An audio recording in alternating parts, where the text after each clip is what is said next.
रुरु एक मृग था। सोने के रंग में ढला उसका सुंदर सजीला बदन माणिक, नीलम और पन्ने की कांति की चित्रांगता से शोभायमान था। मखमल से मुलायम उसके रेशमी बाल, आसमानी आंखें तथा तराशे स्फटिक से उसके खुर और सींग सहज ही किसी का मन मोह लेने वाले थे। तभी तो जब भी वह वन में चौकड़ियां भरता तो उसे देखने वाला हर कोई आह भर उठता। जाहिर है कि रुरु एक साधारण मृग नहीं था। उसकी अप्रतिम सुंदरता उसकी विशेषता थी, लेकिन उससे भी बड़ी उसकी विशेषता यह थी कि वह विवेकशील था और मनुष्य की तरह बातचीत करने में भी समर्थ था। पूर्व जन्म के संस्कार से उसे ज्ञात था कि मनुष्य स्वभावत एक लोभी प्राणी है और लोभवश वह मानवीय करुणा का भी प्रतिकार करता आया है। फिर भी सभी प्राणियों के लिए उसकी करुणा प्रबल थी और मनुष्य उसके करुणाभाव के लिए कोई अपवाद नहीं था। यही करुणा रुरु की सबसे बड़ी विशिष्टता थी।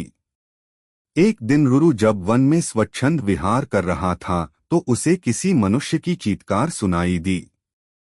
अनुसरण करता हुआ जब वह घटनास्थल पर पहुंचा तो उसने वहां की पहाड़ी नदी की धारा में एक आदमी को बहता पाया। रुरु की करुणा सहज ही फूट पड़ी।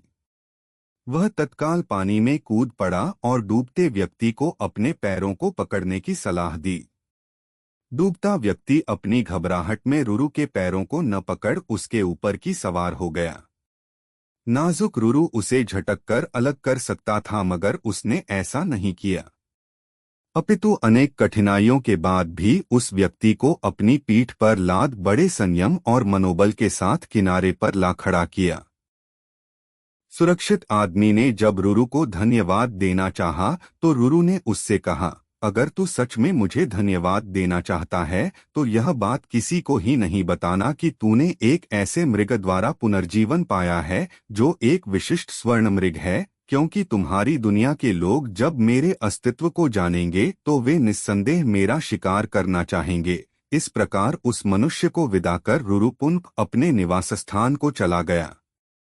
कालांतर में उस राज्य की रानी को एक स्वप्न आया।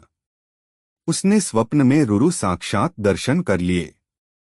रुरु की सुंदरता पर मुग्ध और हर सुंदर वस्तु को प्राप्त करने की तीव्र अभिलाषा से रुरु को अपने पास रखने की उसकी लालसा प्रबल हुई।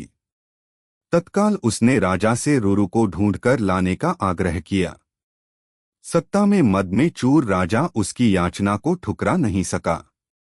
उसने नगर में ढिंढोरा पिटवा दिया कि जो कोई भी रानी द्वारा कल्पित मृग को ढूंढने में सहायक होगा उसे वह एक गांव तथा 10 सुंदर युवतियां पुरस्कार में देगा।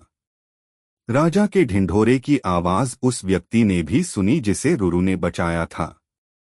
उस व्यक्ति को रुरु का निवास स्थान मालूम था। बिना एक क्षण गवाए वह दौड़ता हुआ राजा के दरबार में पहुंचा। फिर हांफते हुए उसने रुरु का सारा भेद राजा के सामने उगल डाला। राजा और उसके सिपाही उस व्यक्ति के साथ तत्काल उस वन में पहुंचे और रुरु के निवास स्थल को चारों ओर से घेर लिया।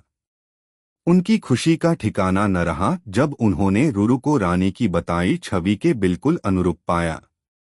राजा ने तब धनुष साधा और रुरु उसके ठीक निशाने पर था।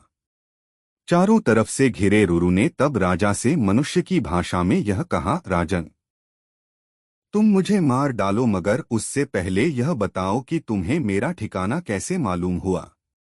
उत्तर में राजा ने अपने तीर को घुमाते हुए उस व्यक्ति के सामने रोक दिया जिसकी जान रुरु ने बचाई थी।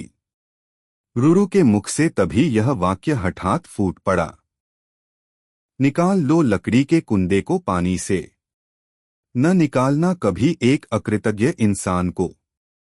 राजा ने जब रुरु से उसके संवाद का आशय पूछा तो रुरु ने राजा को उस व्यक्ति के डूबने और बचाए जाने की पूरी कहानी कह सुनाई। रुरु की करुणा ने राजा की करुणा को भी जगा दिया था। उस व्यक्ति की कृतघ्नता पर उसे रोष भी आया। राजा ने उसी तीर से जब उस व्यक्ति का संहार करना चाहा तो करुणावतार मृग ने उस व्यक्ति का वध न करने की प्रार्थना की। रुरु की विशिष्टताओं से प्रभावित राजा ने उसे अपने साथ अपने राज्य में आने का निमंत्रण दिया।